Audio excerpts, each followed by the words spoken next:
The draft is over with. Now it's time to evaluate. Did the Saints really deserve an A-plus rating for the draft? The Saints draft was almost universally praised by, analysts nationally and locally. But, even Pro Football Focus gave the Saints an A+. But did we think it was good, or is it a little too soon to say that it was an A+ draft? Well, it's always too soon to say it's anything. We don't really know what it is. And typically when you end up getting these grades, it's because your draft has followed the consensus. And I think they made a couple picks above where everybody thought people were going to be taken. Like Spencer Rattler ends up going probably 2 rounds later than everybody thought he was going to go. Yeah. I think the Boyd pick kind of was well behind where he was projected to go. So that was another one that ends up being a win. Kool-Aid was considered a first rounder by a lot of people. They got him in the second round. And then I think they got Fuaga right where he was considered. Bub, I think they got him kind of right around that range where he was supposed to go. So they kind of beat the curve a little bit on a couple picks, and that's how you end up getting that grade. But, I think looking at it, I like the idea of a lot of their picks. I like the theory of it. I like the fact that it was forward thinking. So I would grade it pretty highly myself. I don't think an A+, but I think somewhere probably in that B range. I think you nailed it, first of all, why everyone liked it, because all the books and the websites and everything had these guys rated as going higher, and they got good value on them, and that's how everyone judges these drafts.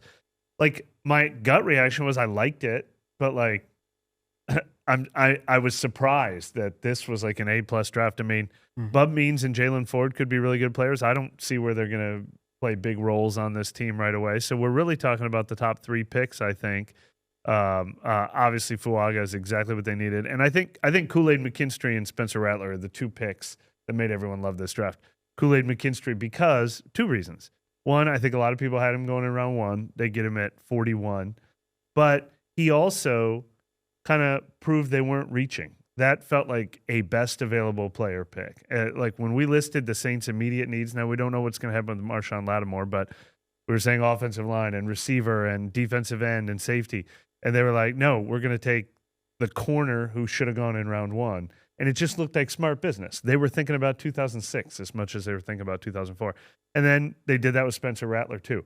It wasn't just that a lot of people had him going in round 3 and they got him in round 5. It just showed, hey, the Saints are pretty forward-thinking. And we haven't seen a forward-thinking Saints team in a long time. Yeah, even when Burt Breer said that they were looking for a corner like the day before the draft, I was kind of surprised by it, and I didn't fully buy into it. So, yeah, definitely. I think they went up and got him because he fell so far. I heard first-round grades on him. I heard a third-round grade on Rattler from other teams. So I think they ended up getting him where, like, later than he probably should have went. But, yeah, they didn't force anything. And, look, the one thing that I would say, and I think if you're one of the people that are counting down the days for change, I think this draft is kind of a vote of patience. Like, it kind of feels like nobody's doing anything to try to be like to maximize today. It feels more about like maximizing the long-term health of the franchise. Everything they've done this offseason makes it feel like they are not desperate. They're long-term thinking. Now, we've still talked a lot on here, like what could Dennis Allen and Derek Carr both survive?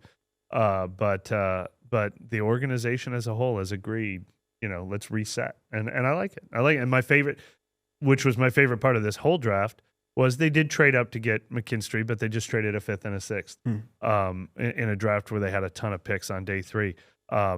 They've got all of their picks for next year except for a day 3 pick that's still involved in one of their former trades, but they got their 1st, 2nd, 3rd, 4th next year. They waited at 14. They even waited on Rattler. I mean, I could not believe they waited through rounds 3 and 4. So just a lot of things feel like the Saints just have an awareness of who they are.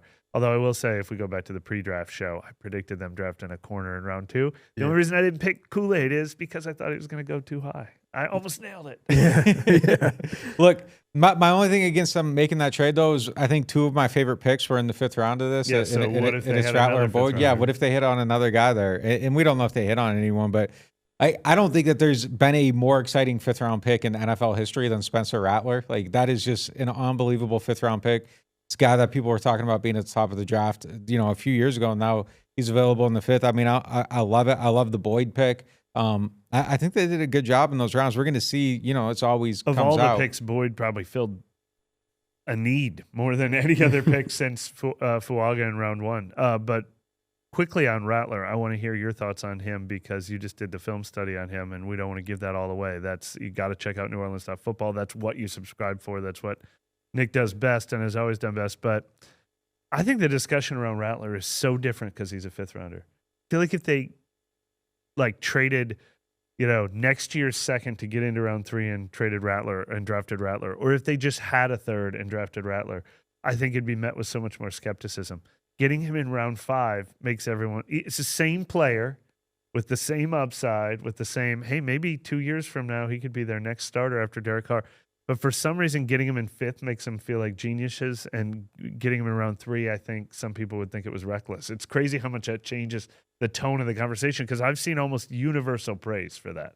I would like to pick in any round, really. I mean, not first round or whatever, but like a 3rd round pick, I still would have liked to pick. I like the idea. I've been saying it for, damn near a decade now. I like the idea of taking a quarterback almost every single year. I think especially in that range, there's just so much opportunity to catch lightning in the bottle for like a very, very low cost. And catching lightning in a bottle is damn near impossible. You don't get struck by lightning really ever. So except for the guy in Benjamin Button that got struck like 7 times in that movie. But I mean, it just doesn't happen. But wasn't that The Great Outdoors with John Candy?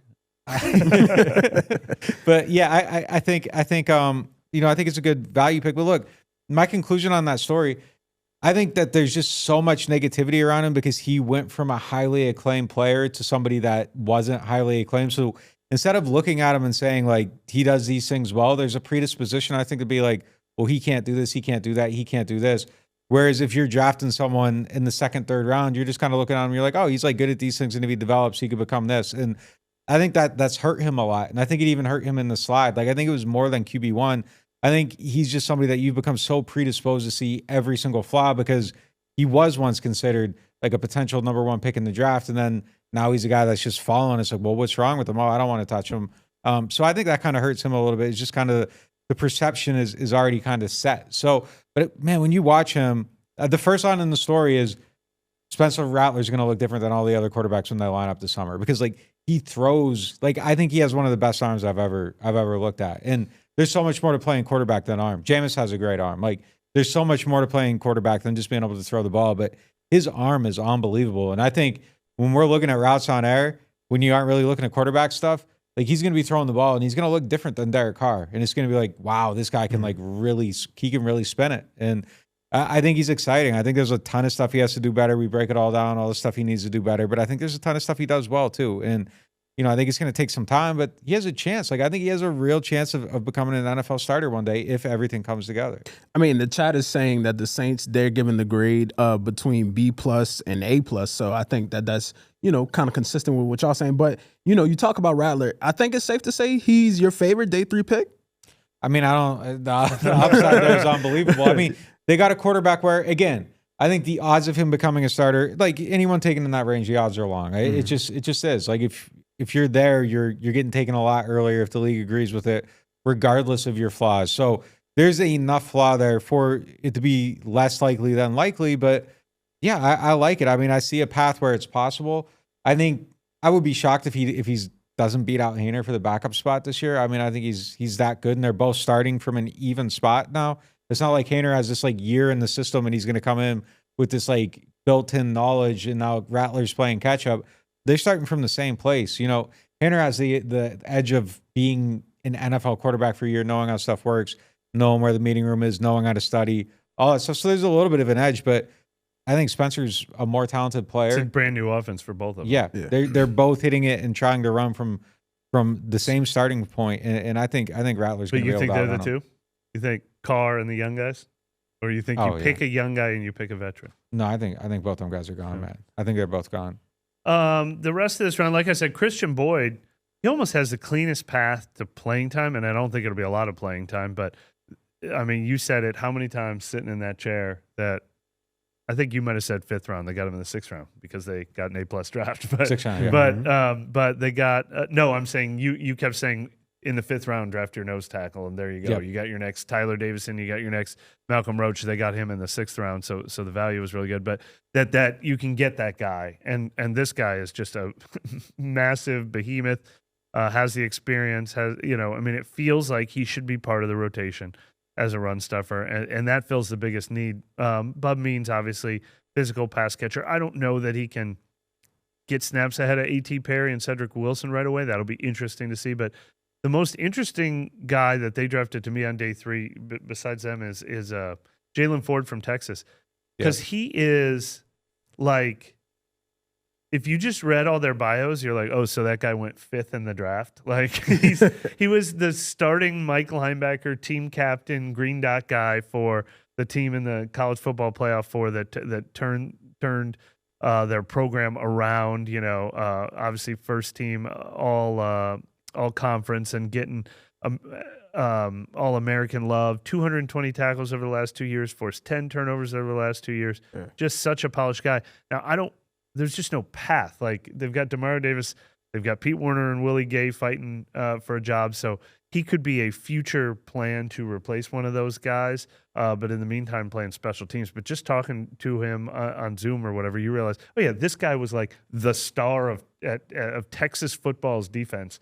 And they just, like, you don't normally see that from a 5th round pick, like they picked like DeMarco Jackson around the same area. I just feel like this guy, like the same thing, like Jalen Ford and Spencer Rattler feel like 3rd round picks to me. I agree. Look, I think Boyd might take like a year to kind of really settle in. Like the curve is so far for him. I mean, I'm excited about his potential, but I think it's going to take him a little bit of time. So I would probably I think I would probably, on the excitement meter, day 3 picks, I think I would probably put Ford ahead of him. Yeah. Let's go back to day 2. Like Mike alluded to earlier, they traded up to get Kool-Aid McKinstry. So where do you think Kool-Aid McKinstry fits in the secondary? I think he fits where somebody's already standing. I mean, I think someone might fall out of that, honestly. I mean, they didn't trade up to take him in the 2nd round to have him sit behind somebody else. He has the traits, I think, to play inside too. I mean, I think everybody's on notice. I think it's a wide open competition. I think it's open to the possibility of trading Marshon if they get the right offer. Now, you don't really have to think about, like, what does this do to the season? It's just you're moving on. You're moving on to the future at that point. And it would be tough to see Marshon go, but I think that the door is more open than it was on just considering the possibility. I still don't think they're going to get the offer they want, right. But if it comes, and maybe it goes, into training camp, into the season, I mean, either one of them guys could get traded, honestly. Like, you have the replacement now.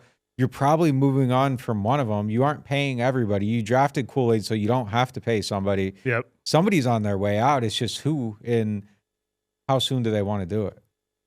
Yeah, man, I wish I could get a better read on Marshon. I really don't think this was a signal that the Saints have already decided they're pushing him out the door. I think that door is still open. I think a lot of it depends on where Marshon's head is at. And Dennis Allen was just so blunt talking about it. He's like, yeah, I haven't talked to Marshon. He's like, but that's not new. I normally don't talk to Marshon. I mean, I think he's just being open and blunt about, like, if Marshon wants to be here, yeah, we want that great cornerback. But if he doesn't, we're making preparations for all possibilities. I think at some point it's probably incumbent on Marshon to let them know, like, are you part of this team or not? And I think that will probably start around the time of rookie minicamp. But if Marshon Lattimore and Paulson Adebo are here and they're not traded, those guys are probably starting on the outside. And I think that puts Alontae Taylor on notice. In the meantime, inside, I will give Nick his flowers here. I was trying to find the exact number of stats. I mean, we're looking up stats on Kool-Aid McKinstry, and he basically played like inside none. Like it was double-digit snaps in his career playing in the slot. It was almost exclusively outside. Nick watches the tape on his computer, sitting next to us in the draft room for about 20 minutes, and then he goes, I see a guy that can play inside. And then later when we talked to the coach, we really see a guy that can play inside here. Like he recognized, and that was the Saints' vision for him. Like, they're going to start him outside and with the ability to move inside. But if he's trying to get his way on the field and Marshon Lattimore and Paulson Adebo are there, it's almost a prediction to think he could beat out Alontae Taylor, or Alontae Taylor needs to show just rapid growth after he has the year head start and playing in the slot. It's good to have the competition. I mean, so I seen a graphic today. I think Bappa put it out, and it was just kind of all the DBs that they've drafted over the years, and it's a hit list, man. Yeah. And it's first round, fifth round. I mean, it's just they hit on him so often. So if they like somebody in the secondary and they take him and they're showing you that they covet him, like I'm all in on that guy. And I almost feel like the conversation around Kool-Aid, it was just kind of like he was considered too good for too long. It almost became one of them things because, like, for the longest time, he's a first rounder. He's the best cornerback in the SEC. It's all this stuff, and then it's just kind of like, how you just start picking people apart. And I think he just kind of got picked apart over time. I like him. I think they got great value with it. I like to trade up even. I know we were talking about before coming in, like, don't make any of those trades. I don't know. It's just kind of getting him. It just kind of felt like a steal a little bit. So I like that they jumped on the opportunity. And I think just having him there kind of takes a lot of the stress and the pressure out of, like, the whole secondary picture, because again, like, if Marshon goes, it doesn't mean your season's over. I think you still have a strong secondary without him. And it's going to be really interesting to see what they do. I don't know if you could go wrong picking up one of Saban's last great products.